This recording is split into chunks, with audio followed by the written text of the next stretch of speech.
नमस्ते बच्चों। आज फिर कहानी सुनाने के लिए मैं उपस्थित हूँ। स्वागत है आपका प्यारे बच्चों।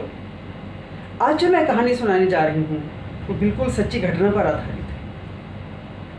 हमें एक अपने परिचित के विवाह पर जाने का अवसर मिला। जिस परिचित के विवाह पर गए थे बहुत ही सीधा साधा सा सामान्य परिवार था। पुत्री का विवाह था, बारात भी आई हुई थी, अपनी तरफ से भी काफ़ी लोग थे। बहुत सुंदर व्यवस्था की हुई थी, विभिन्न प्रकार के व्यंजन सजाए हुए थे। सब लोग आए, बहुत हल्का फुल्का सबने पहले खाया और उसके बाद बारात आई, स्वागत हुआ, जयमाल हुई और साथ साथ शुरू हो गया भोजन। प्यारे बच्चों, सब ने लाइनों में लग कर के अपनी प्लेट्स उठाई और भोजन डाला खाने के लिए। लेकिन ये क्या, कई लोग तो ऐसे थे जो बहुत सारा भोजन अपनी प्लेट में रख रहे थे और जब उस पंक्ति से बाहर हट कर के खाने बैठे तो निश्चित रूप से उनसे भरपेट पहले खा चुके थे, उनसे पूरी प्लेट नहीं खाई गई और वो मौका देख करके उस प्लेट को मेज़ के नीचे रख रहे थे। और बहुत सारे लोग ऐसे थे जैसे उन्होंने एक प्लेट ली, थोड़ा सा खाया, उस प्लेट को रख दिया और फिर एक प्लेट और उठा ली। प्यारे बच्चों, मैं देख रही थी कि वो जो वेटर खड़ा था वो मेज़ के नीचे से प्लेटें इकट्ठे करके और जो बचा हुआ खाना था उसको डस्टबिन में डाल रहा था।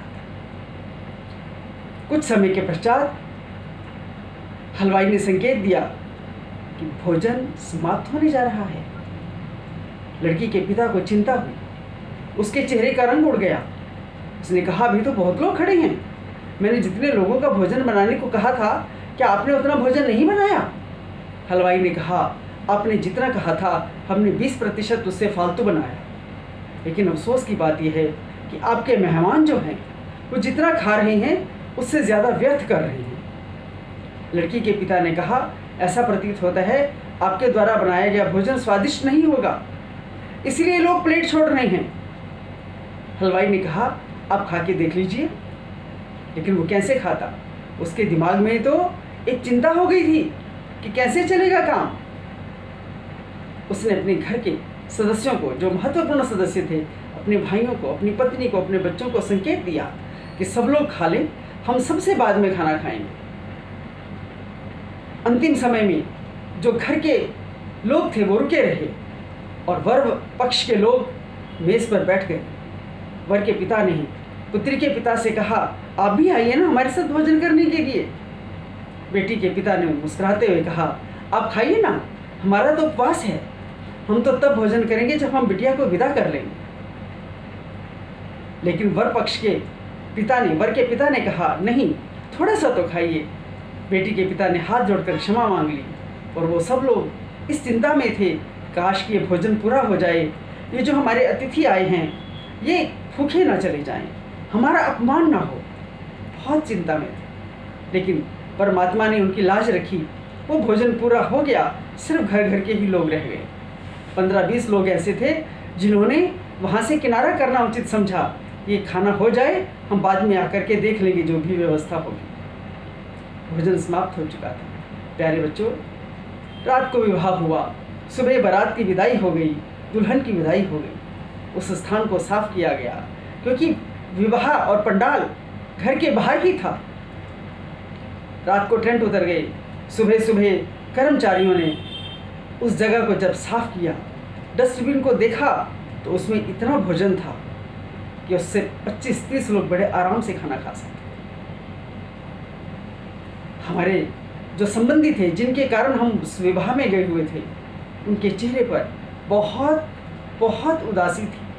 बिटिया को विदा करने का दुख तो था ही, प्रसन्नता भी थी, लेकिन वो जो अन्न बेकार गया था वो सोच रही थी क्या किया जाए इसका। रात को हम लोग भूखे रहे, ये खाना व्यर्थ गया, ये किसी के भी काम नहीं आया।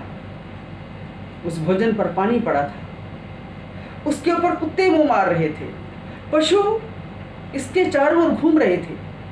ये तो पहला दृश्य था, लेकिन शाम होते होते उस पर मक्खियाँ और मच्छर मंडराने लगे। वो खाना दुर्गंध मारने लगा, वो अन्न जिसे किसान ने बड़ी मेहनत से पैदा किया, वो व्यवस्था जो बेटी के पिता ने खूब पैसा खर्च करके की थी, वो सब व्यर्थ चली गई। जानते हो क्यों? क्योंकि हमें खाने का तरीका नहीं आता। हम किसी भी चीज़ को देख करके सोचते हैं कि हम सब कुछ खा लें, लेकिन पेट कितना चाहता है उसकी हम चिंता नहीं करते। प्यारे बच्चों, इससे हम कितना नुकसान करते हैं। हम जब भी शादी पर जाएं अथवा किसी और अवसर पर जाएं, कम से कम हम ऐसा ना करें कि अन्न का अपमान हो, किसान की मेहनत का अपमान हो, गृह स्वामी की पुरुषार्थ का अपमान हो। और सबसे बड़ी बात मैं आपको एक कहना चाहूँगी प्यारे बच्चों, उतना डालो थाली में, व्यर्थ न जाए नाली में। कितने लोग हैं जो भूखे सो जाते हैं, सिर्फ किस लिए? क्योंकि हम लोग बहुत सारे सामान को व्यर्थ करते हैं, अन्न को व्यर्थ करते हैं, जल को व्यर्थ करते हैं, बिजली को व्यर्थ करते हैं, और हम उसमें अपनी शान समझते हैं। नहीं मेरे प्यारे बच्चों, हम भी एक परिवार के सदस्य हैं। अगर हमारे बनाए हुए भोजन को कोई नाली में डाल दे अथवा डस्टबिन में डाल दे, कितना दुख होगा हमें। हमने कितना महंगा पनीर मंगाया होगा, कितनी महंगी सब्जी बनाई होगी, कितने कीमती चावल बनाए होंगे और कितनी मेहनत से रोटी बनाई होगी, लेकिन वो किसी ने सिर्फ थोड़ा सा खा करके फेंक दिया। जब पहले पेट भरा हो तो हम अपनी प्लेट में सिर्फ उतना ही लें जितना हम खाना चाहते हैं, जितना हम खा सकते हैं, ताकि अन्न का भी सम्मान हो और जिसके घर गए हैं उसका भी सम्मान हो। प्यारे बच्चों, मैं समझती हूँ आप बचपन से अभी से इस बात को अपनी गांठ बांध लेंगे। क्या बच्चों?